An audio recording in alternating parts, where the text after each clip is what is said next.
I've always had a knack for seeing what's coming. Goes with my line of work.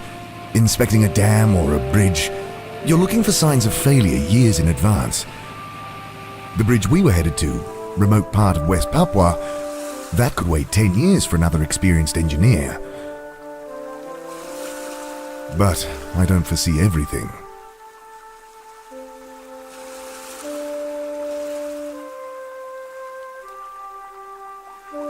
Thirsty.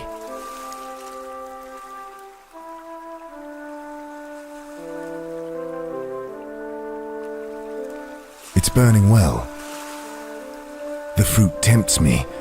Plump berries, heavy on the branches of the shrub. We tried them, of course. Grown drunk on them. They had that effect. Lowered inhibitions. Had us all giggling, dancing, but they did nothing to ease our hunger, only made it worse.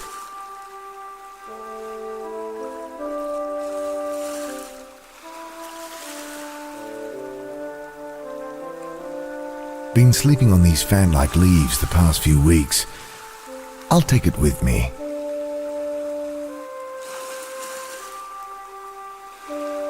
There's not much left of the engine, just one steel prop blade, hanging on by a bolt. I'd need appropriate tools to get it off. The trunk of the tree fern is wrapped in brown, hair-like fibers. I tear away a handful of the dry threads.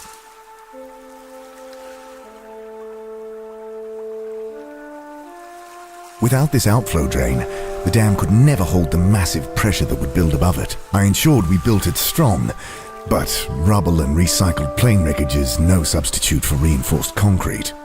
Plus, it makes a convenient drinking fountain. Cheers!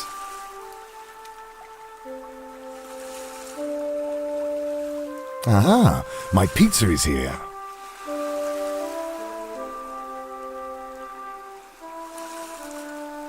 I spear the fish on my second attempt.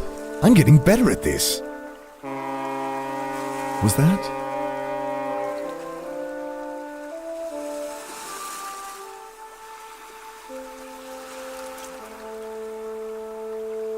Unbelieving, I stare at the ship chugging slowly across the horizon.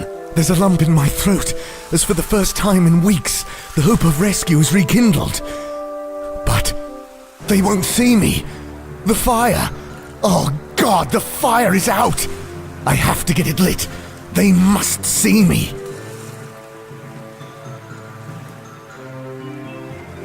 I nest the fibers in amongst the dying coals. I fan the spark until it catches, and soon the fire is roaring again. I look up at the eerie harmonic howl. One of those strange wild dogs.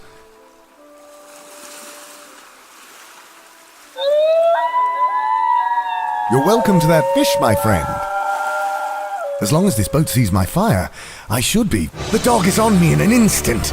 Rancid breath hot on my face as I struggle to keep its snapping teeth from my throat. With my free hand, I hold the branch into the fire until it catches. I drive the flaming brand into the beast's face. As it leaps back with a snarl, I hear that terrible howling all around me. I swing the branch around wildly, kicking at the sand with my heels as I back away from the circling dogs.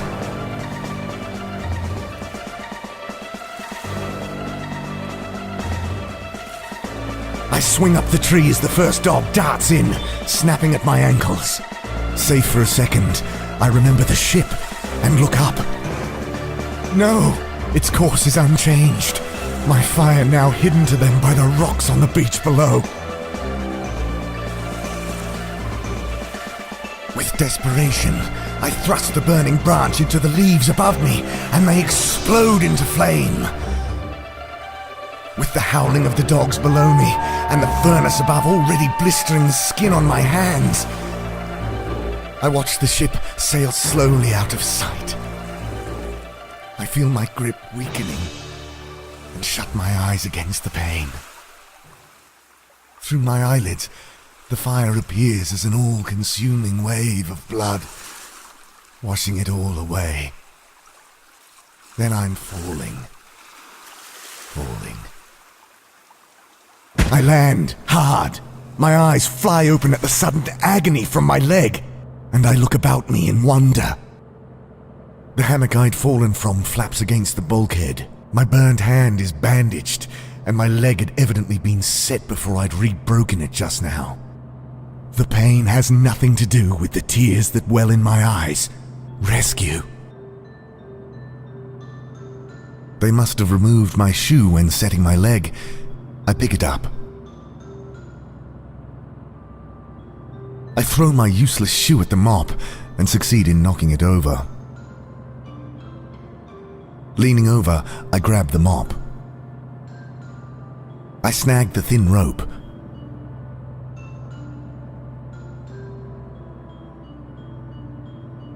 I snap the mop handle over my good knee, then, biting one end of the rope against the pane, I bind the broken shaft to my leg. Crude splint complete, I carefully stand.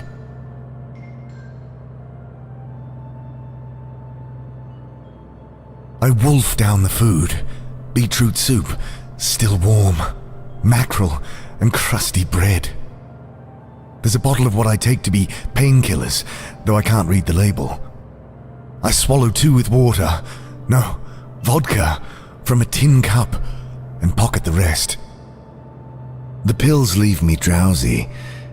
I'll lie down and thank my rescuers later. I wake to voices outside the door.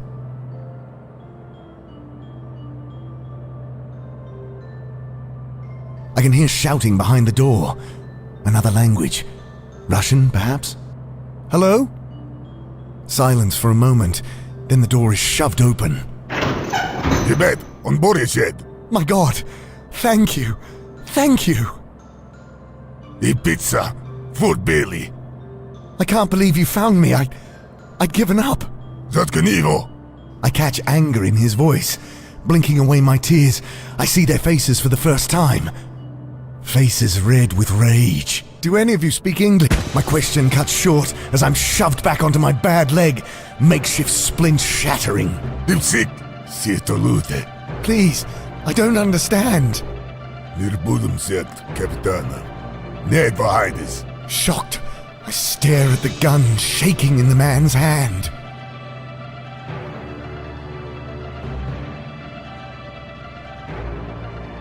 I grab the broken shaft of wood. I swipe at the pistol, knocking it clear. Frozen for a moment, we all eye the gun.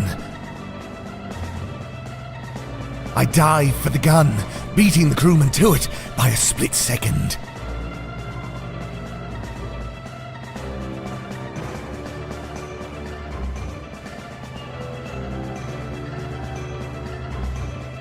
Fire at the pipe, it ruptures, spewing a jet of hot exhaust.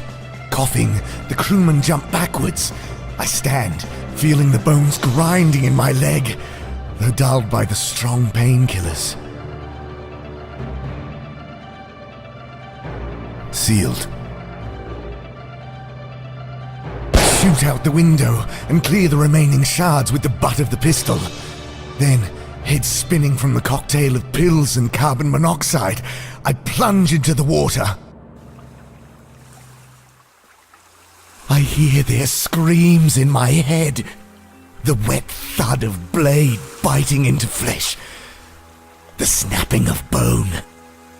I see the red wave again, washing it all away. I open my eyes. No, not back here. My God, the passage is open.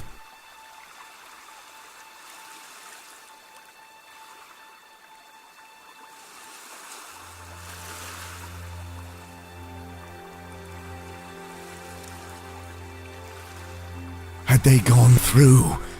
Is that why they attacked me? Oh God. They must have seen the old campsite. Please, No! I was free! The blood! The bodies! The madness I left behind there! I can't go back! But I must! The crew of that boat!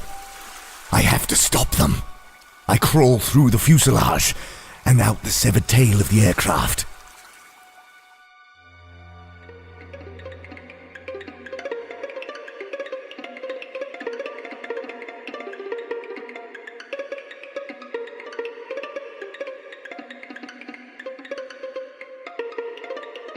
Those sounds I shut out, they echo in my skull again. Screaming, laughing, cutting. A man walks towards me. By his shirt, I see it's the ship's captain. Hey, stop! No, you can't be here. You monster. You killed them. I can explain. The berries, they... Shut up. I should kill you now. No, Please go. Before it's too... The thing lands on him, knocking him into the muck. There's a sickening crunch as the rock in its hands comes down on his head. She looks up, smiling. Ian, you came back. Anna. Oh, God. Anna, stop. No. Can't let it rot like the rest. Come, have some. There's plenty. I turn and vomit noisily, shutting my eyes against the sight. I should never have left them. When they'd started on the pilot. I mean, he was dead already. But still, I'd had to leave. I couldn't watch them as they... God, I should have done something. Oh, Ian. I always liked you, Ian. Come, sit with me. I have to end this. Somehow.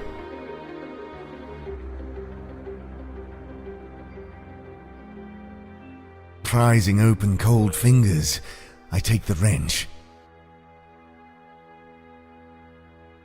I take what seems to be a fragment of propeller, sharpened into a cleaver. I notice the pilot's helmet wedged under the tail of our plane. I try, but fail to free it with my bare hands.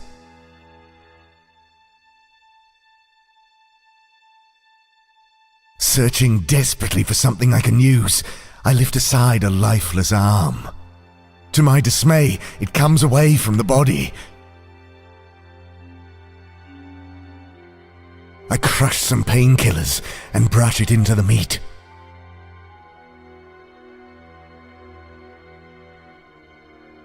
Come back, Ian. There's nowhere to go.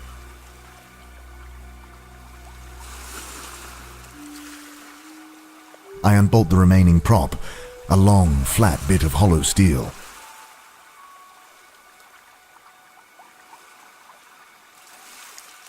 The dog either hasn't seen me, or it's ignoring me.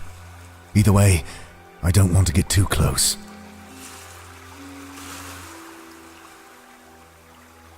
I throw the horrid meat to the dog.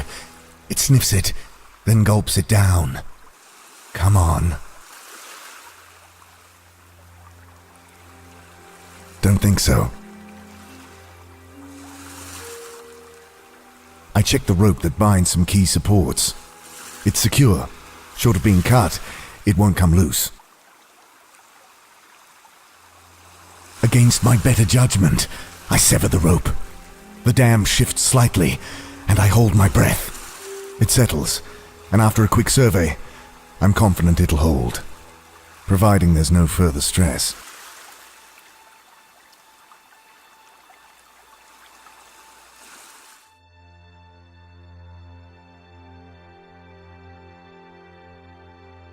I wedge the propeller in under the helmet and push down hard, bending the prop badly in the process. The helmet comes free, and I'm greeted by the remains of the pilot's head, grinning up at me from inside.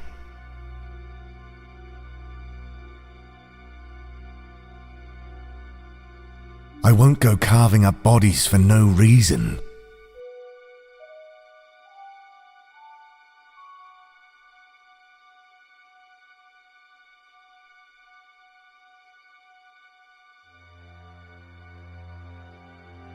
I take aim and pull the trigger. Nothing but a wet click. The gun is empty. You want these? Pulling something from the jacket of the captain, she holds it up. A packet of rounds. Laughing, she tosses them behind her. Come and get them. She returns her attention to the body, and I notice the watertight packet float down to the dam. No.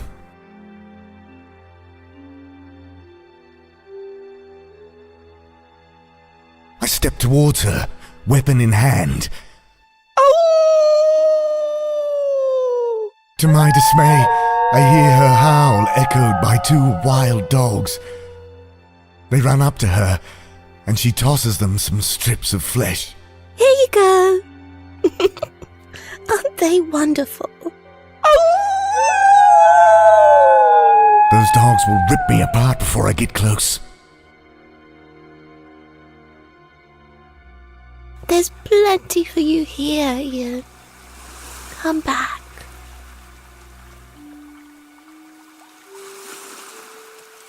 I tie on the bent propeller, making a serviceable grappling hook. The hook catches near the top of the dam. I struggle up, blood now soaking the bandage of my burnt hand.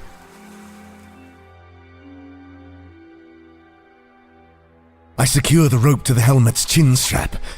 This could serve as a bucket if I had a well. I throw the helmet in behind the floating packet and start dragging it back towards me. I'm bringing the bucket up when I see Anna whirl around. I see what you're doing up there. She leaps cat-like up the embankment, and I fall backward in surprise. Her nails sink into my leg like talons. Come back here.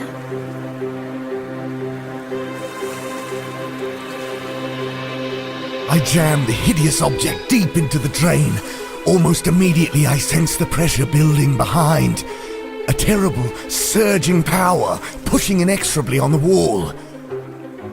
She pulls me upward, and I feel her hands close about my throat.